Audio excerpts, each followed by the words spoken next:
Alright, welcome to the model setup section of this video. Next, I'm going to set up the model. I'm going to show you how simple it is going to be. And after that, we will have multiple choices of receivers. Because I'm using my beloved Radiomaster TX16S Mark II MK2 Max Edition. Is press and hold the dial. Okay. And select the model. Okay. So just create one new model, all right? So what you need to do is press and hold the button right here, the dial, and say create model, all right? So let's say I will create a model, blank model. That's it.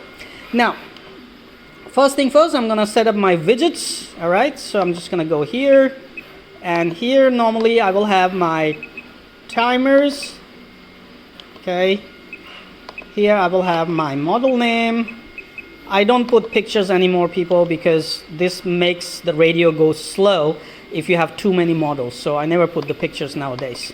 Besides, it's a headache to, add pictures. Once you have a lot of models, it's gonna get slower, trust me. Outputs. So I want to see outputs here. All right.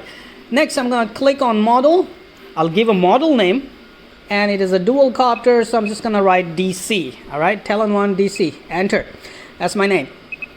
Now, timer 1, we will set it up to, let's say, throttle %.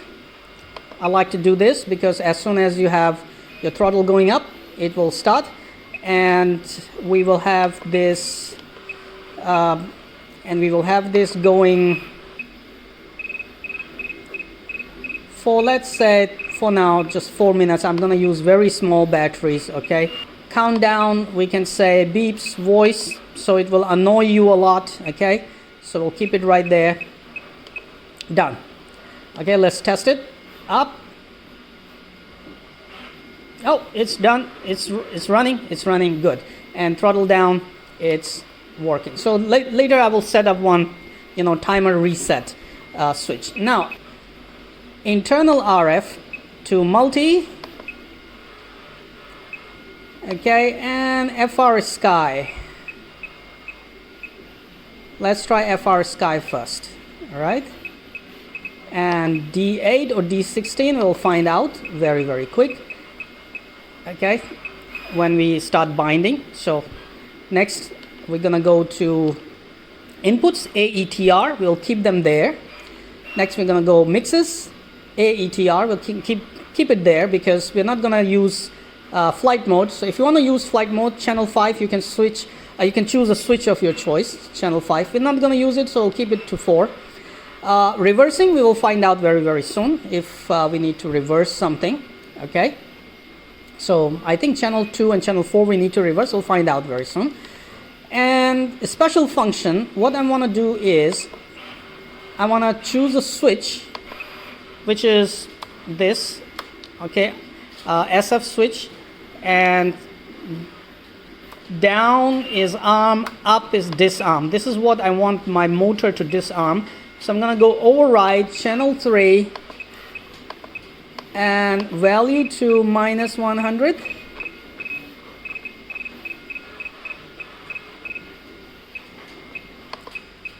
And enable. Okay, so that's all she wrote. This is all you need to do. Okay, binding the receiver was very simple. All you need to do is press and hold this button on R86 V2 R86C V2 receiver. Press and hold this button and power it on. The light will be blinking in different patterns, and then you will have to go to your radio and set your internal RF multi protocol to FR Sky D8, okay, and after that you hit bind, and you will see that the LED here will blink really fast, and that's it. You will disconnect the power and power on again, and you will see everything is working. Now, in order to arm and test the motors, make sure you do not install the propellers. Okay, you do not install the propellers. All you need to do is press both the stick down and in. All right, so let's do it. RF signal critical. I cannot get close to the receiver because it's the power is a lot. So down and in, and you will see arm on the KK board, and you will see red light is on. Now you can increase the throttle, okay, and check the motor spinning direction. So the right motor is spinning counterclockwise, okay, and left motor is clockwise. This is what we wanted. Counterclockwise, clockwise, all done. Okay, at this point now I have tested that both motors spin in the direction I want, right counterclockwise and left clockwise.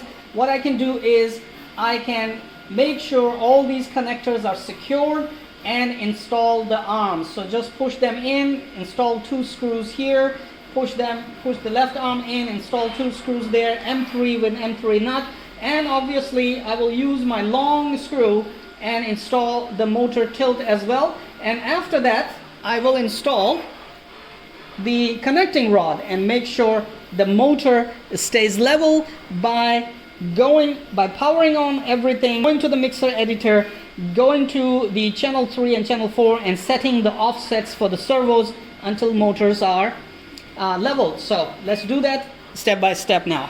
So this is what is very important. You must not forget, pay attention.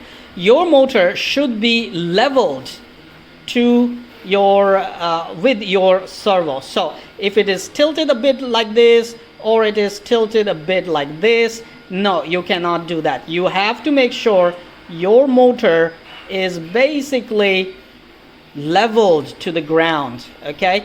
And to do this, you can easily do this in this offset settings, and that's what I'm showing you right here. So if your motor is tilted forward or backward, you can use the offset.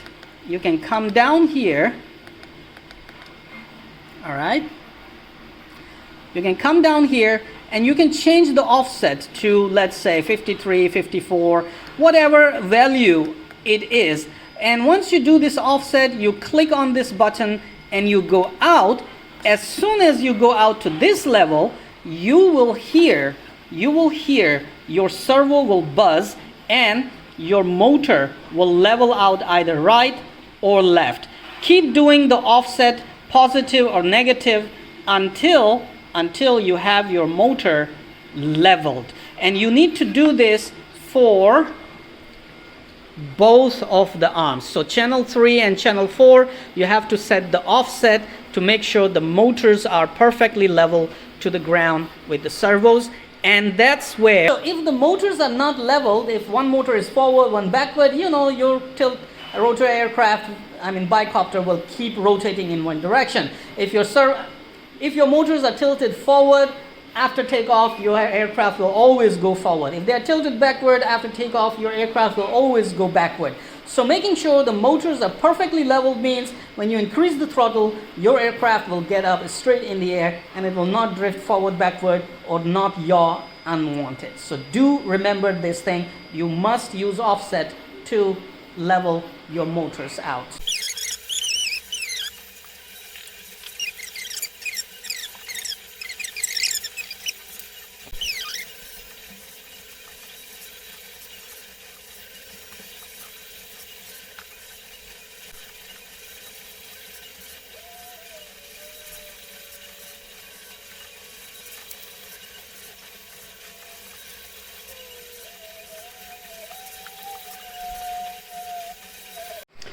Alrighty, now that everything is done, I have leveled the motors both sides. I have added the connecting rods from the servos. I have done all the settings. Now let me describe the sticks, how they will work. So having to have mode 2 radio just like this in my hand, right side forward, backward, and roll, okay, and left side is yaw and throttle, so up and down, okay. So if you push the pitch forward, both motors should tilt forward. You pull the pitch backward, both motors should tilt backward. Roll will not do anything because it will use the motor power more and less and make your Bi Copter roll left and right. Now yaw right means nose should turn right, so left motor tilts forward, right motor tilts backward, okay. And left yaw means left motor comes back, tilts back and right motor tilts forward, so the nose will go to the left. So right and left, you need to test this. It is very, very simple. After you have tested, if everything works right, it's good. If not, then you will reverse your settings. So for my radio, channel 2 and channel 4 are reversed. All right, now everything is good. You can actually just go fly this thing, this little middle part. Actually, inshallah, it will fly very well. So you can install the propellers and test it right away, or if you like, you know what will be the next step. Okay, you will have 2 screws here on the tail. All right, and obviously on top you will install the tail and have 4 screws. You can just use 2 screws if you like, 2 screws down here, and these are all self-tapping screws. And of course you can also install your nose on top, on the front. Okay, just like this, nose and the top part, these all will go with the screws. But I will suggest do it after you have tested your PIDs and nailed the settings, and the middle part is doing very well. So rest is very, very easy. Wheels will go in with M3 screws and everything will be cool. So batteries are charging. Let's go test fly this thing. Okay, I have just installed the battery right in the middle. It's a small 850 milliamp 4-cell battery. And now put your fingers right under both arms, okay, and lift it up, and you should see that it should actually balance. All right, balance, not nose heavy, not tail heavy. If it is going forward or backward, you can move the battery forward and backward and make sure the CG is balanced, because I have told you these things are extremely CG sensitive. All right, okay, so as this one is balanced, let's give it a flight right here and see how it goes.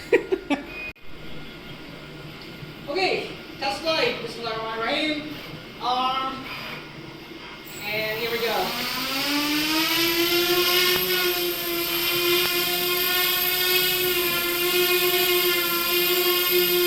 Man, what do you know? It's actually flying. Look at that. Oh, responsive, baby. Look at that. Very responsive.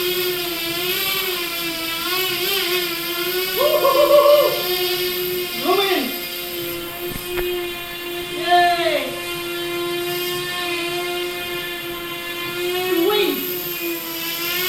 It is very stable, man. Look at that.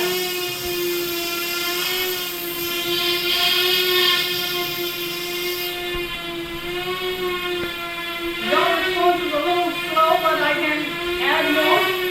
However, I feel this is really nice for still flight. Sweet, man. Okay, so now that I have nailed the PIDs, it's time we add the nose, the tail, and see how the complete aircraft will look like outside. We can, why not? Mashallah. I simply love this baby now.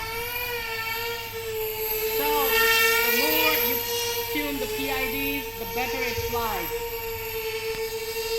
Now that I know how to make these, ooh, it's fast, how to make these babies, our next project is going to be even much more interesting than this one, trust me.